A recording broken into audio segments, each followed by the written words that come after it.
So today's lesson is about trigonometry and it concerns right-angled triangles. Eventually trigonometry will concern any type of triangle, but at the moment it is just right-angled triangles.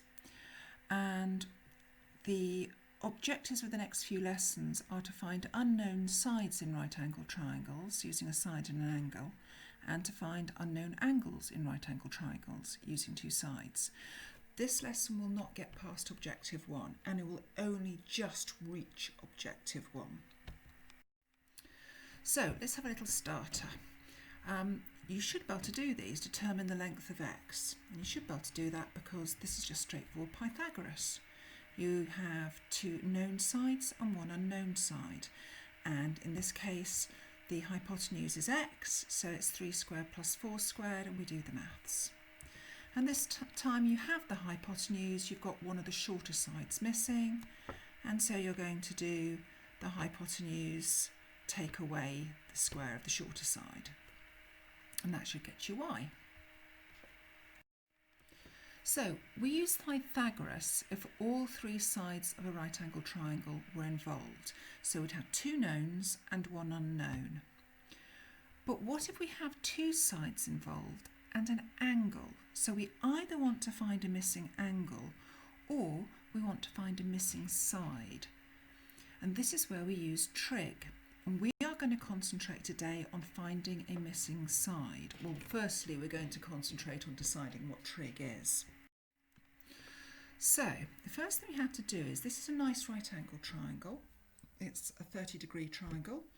So the other angle is going to be 60. I'm going to think about the names of the sides. Well, we already know the longest side is opposite the right angle. So the longest side is called the hypotenuse, and that's always opposite the right angle because the right angle is going to be the biggest angle in a right angle triangle. Next door to the 30 degrees, this line we call the adjacent because it's next to the angle that we're interested in. And this line we call the opposite because it's opposite the angle of interest.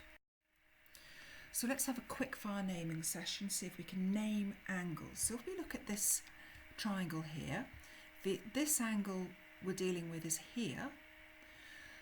The hypotenuse is always going to be opposite the 90 degrees. That's fairly easy to spot.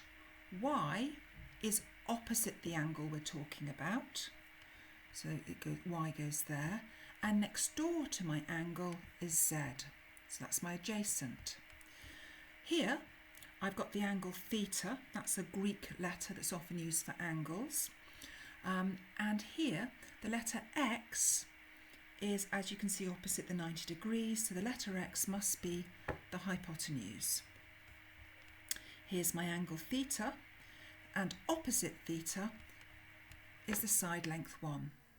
And next door to theta is the side length 2, so that's the adjacent. So now let's have a look at the last triangle. And the last triangle has A, B, C. And the longest side is traditionally C. Doesn't have to be, but in this case it has been for the work we've been doing. And the longest side is opposite our 90 degrees, so C is our hypotenuse. Opposite the 20 degrees is the line A.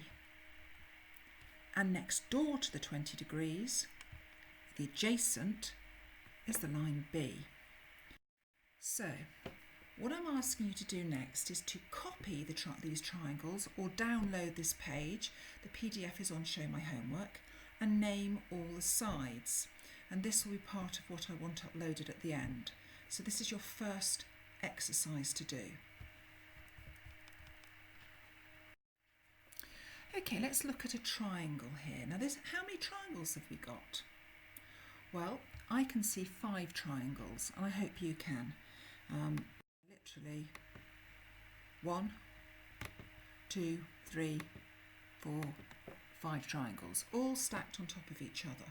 So these triangles are similar because they all have a right angle, and they all have this angle here is the same for all of them, or at least it would be if my drawings were better. And this angle actually in my original drawing was 33 degrees, which means this angle here for all of these would be 57. So if you noticed here, I put a star where the angle is. So that star is to tell me that that's the angle x. So this side here would be the hypotenuse. This line, these lines here are adjacent to the angle, and this line here is opposite the angle. So what I've done is I want to look at these triangles in more detail, and as you can see, I cut out a triangle and I did lots of measurements, and these are what this triangle is actually based upon. And my corner angle, my 33 degrees, is labelled with the star. And just to remind you of the labelling, the top line is the adjacent, the longest line is the hypotenuse, that's opposite all the 90 degrees, and opposite the angle we're interested in, my star, is obviously going to be the opposite, and you can see I've colour coded them as well. And what you can probably also see is my writing's upside down, which isn't that important. As you can see, all the measurements have been transferred from that diagram into this table here. And I've labelled all the measurements are in centimetres and they're measured to the nearest millimetre. I can't measure any more accurately than that. And to be honest, I didn't find it that easy to measure because there will be, perhaps you can notice a few errors creeping into this. So what I want you to do is to calculate the missing ratios. So what I've done is for this first one, I've taken the length in the opposite, which is 3.3, and I've divided it by 6 to get 0.550. And you'll notice I've done it to 3 decimal places. You can do it to more if you like, but I don't want you to do it to less. To get this number here, I've taken the adjacent line from the green and divided it by the hypotenuse. And I've got this number here.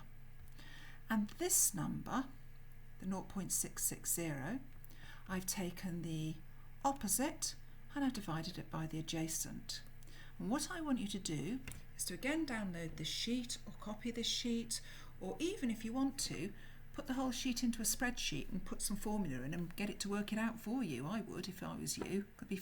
For me, that would be faster. In fact, that is what I have already done. And I want you to take the opposite and divide it by the adjacent to get this column. I want you to take the opposite and divide it by the hypotenuse to get the first unknown column. So all the way down, I want you to do that calculation and see what you get. And then comment on what you observe. And if you're not that keen on my measuring, I have the original sheet that this came from, and I can happily send it to you. And if you can do a better job at measuring, I really won't be cross. I'd be absolutely thrilled. I wouldn't actually take me up on that because it took me forever to get these reasonably accurate. So, you should have got a set of ratios. And the ratios should be identical. And of course the elephant in the room is that they're not. And it's pretty obvious why. You will not be surprised to know that you aren't the first to discover this, and it's true for any right angle triangles. The ratios vary with the angles, so these ratios will be different for each angle. And this is where your calculator comes in. The calculator here stores all these ratios and gives these ratios special names. So when we divide an opposite by a hypotenuse, we call this the sine of an angle, and it's shortened to SIN. We never say sin, we always say sine.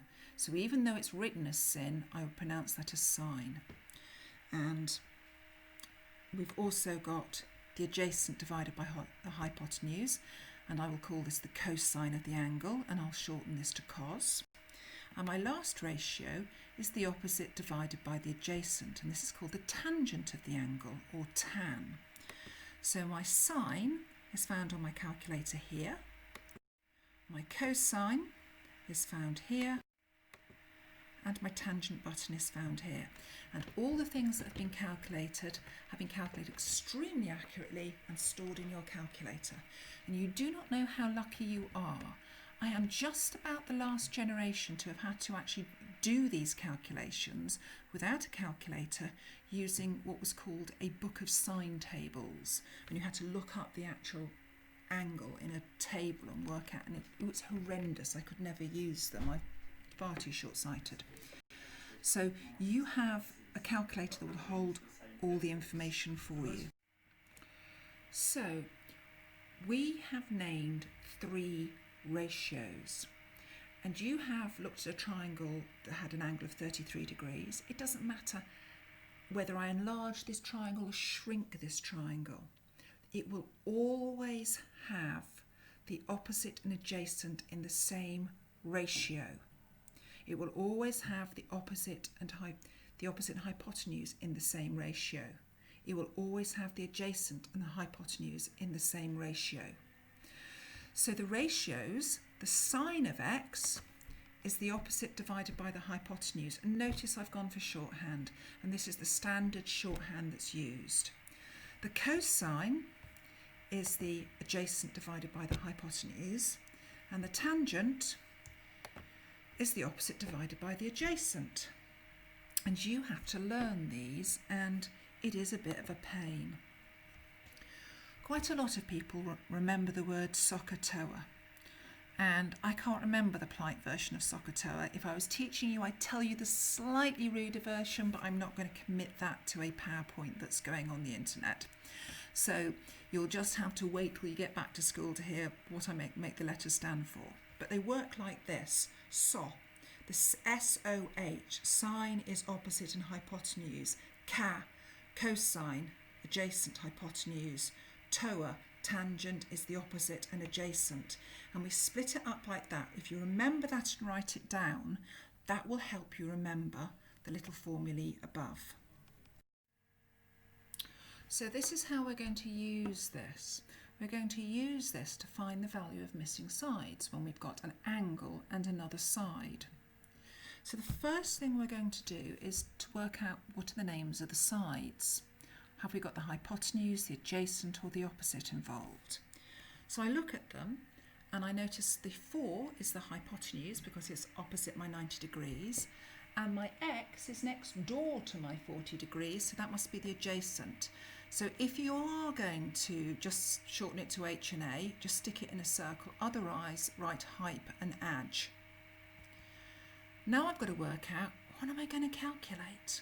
So I want to decide which trig function I need. And I'm using the A and the H. So let's think about that word SOHCAHTOA. The SOHCAHTOA is using the C-A-A. I'm using the A and the H, which means I'm using the K bit. So I need to use the cosine of 40, which my calculator knows the cosine of 40. It knows how the ratio that those two sides are divided into. And that ratio is made up of x divided by 4. So for each of these, what I want you to do is look at the information given. Don't worry about the letters round the edge of the triangles. All you got to concentrate on is the x and the length and where the angle is. Then you go in and write which line is the hypotenuse, what's the name of the line that we're going to use, and therefore what ratio we're going to use out of these. So don't try and solve them. If you want to try and solve them, I'm not going to stop you, but I would rather you didn't at this stage. Because apart from which, some of the ideas for solving for the angle we haven't done.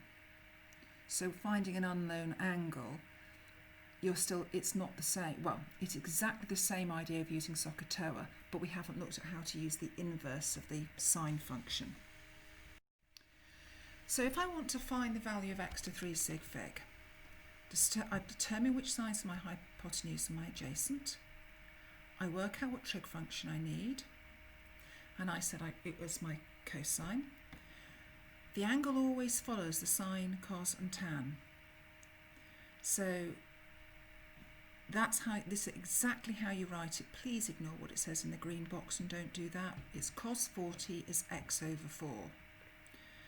Now I need to rearrange it to find the unknown. If I times both sides by 4, then the x will be on its own, and the other side will say 4 times cos 40.